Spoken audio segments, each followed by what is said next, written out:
رحمان نے اپنے نام سے مشتق کر کے والدہ کے پیٹ میں رکھا ہے، اور یہ ددیال ننیال سسرال اور رحمان سے اوپر مل کر کے اپنے حقوق کو بندہ رحمان کے حقوق، والدین کے حقوق، یہ جتنے بھی رشتہ دار ہیں ان کے حقوق کسی ایک میں آتے ہیں۔ یرحمک اللہ۔ آگے چلتے ہیں۔ 5واں حق، بیمار ہو جائے تو تیمارداری کریجیے۔ نا نا نا نا نا، ہم تو گھر میں سر جی اگر گھر میں کوئی مریض ہے نا، دنیا یقین کیجیے رحمتیں برکتیں خود نازل ہونا شروع ہو جائیں گی۔ ہم کہتے ہیں بیوی بیمار ہے بھگا دو، شوہر بیمار ہے خلا لے لو، بھائی بیمار ہے فارغ کر دو، بھابھی بیمار ہے، یہی ہمارا چکر ہے۔ جو بیمار ہے اسے کام سے نکال دو، جاب سے فارغ کر دو۔ نہیں میرے بھائی، بیماری آپ پہ بھی آنی ہے، یہ سسٹم آپ کا بھی خراب ہو سکتا ہے، بوڑھے آپ بھی ہو سکتے ہیں، فالج آپ پہ بھی آ سکتا ہے، ہارٹ اٹیک آپ کو بھی۔ آج میں بڑا ٹھیک ہوں، فٹ ہوں، میں اپنے والد کے مقام تک نہیں جا سکتا،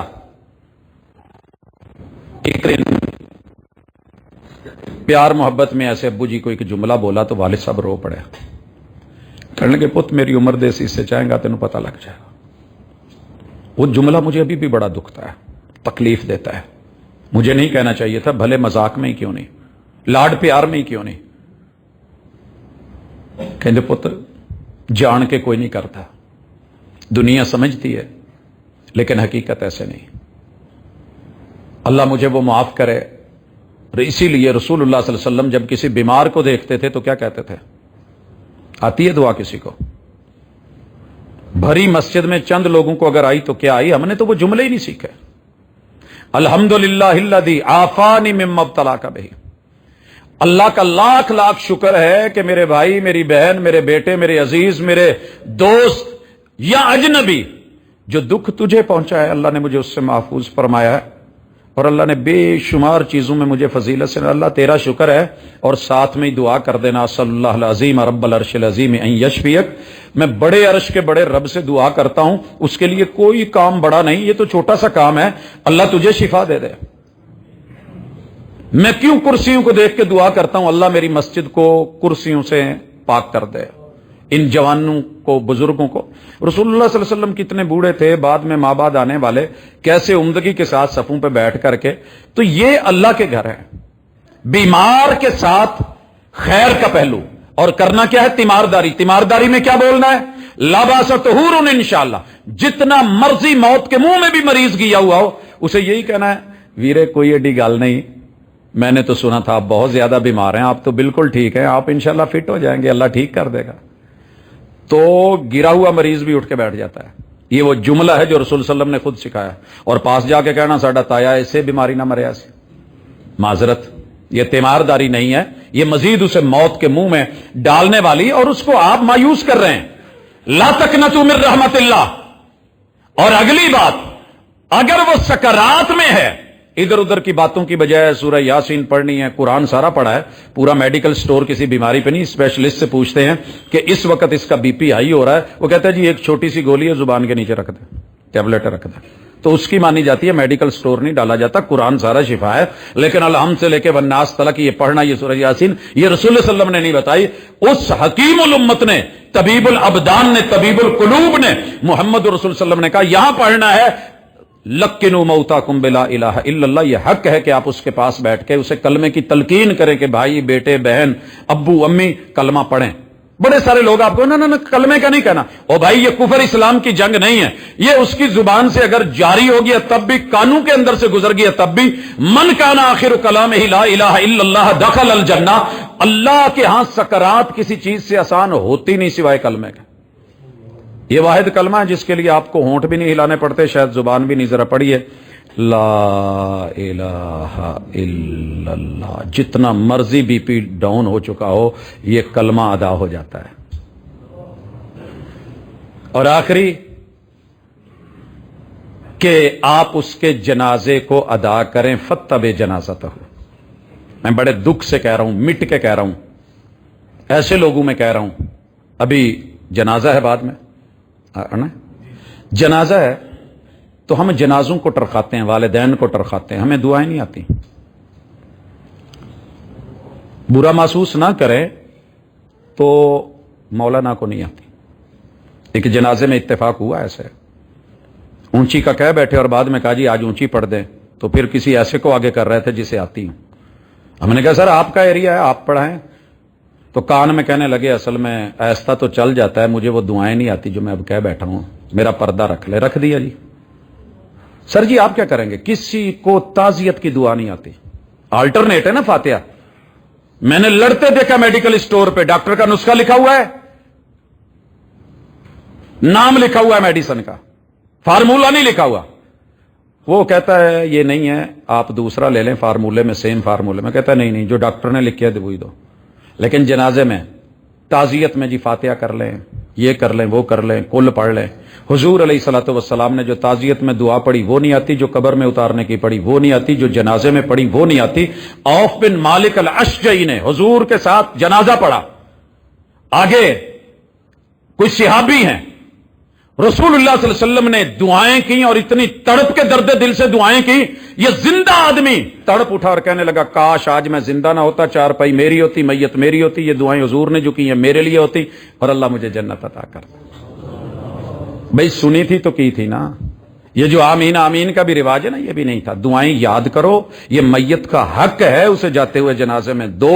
قبر کی تدفین تک جاؤ گے تو گویا ایک جنازہ پڑا ہے تو اود پہاڑ جتنا سونا آپ نے بانٹ دیا, آپ اس کے مالک ہیں. 8.5 کلومیٹر وایا میں اوپر ہے زمین کے اود پہاڑ, نیچے جائیں تو پتہ نہیں کتنا ہے, بلندی کتنی ہے, ہائٹ وہ میں نہیں جانتا, صرف میں نے اس کا وہ حصہ بتایا ہے جو زمین کے اوپر پھیلا ہوا ہے.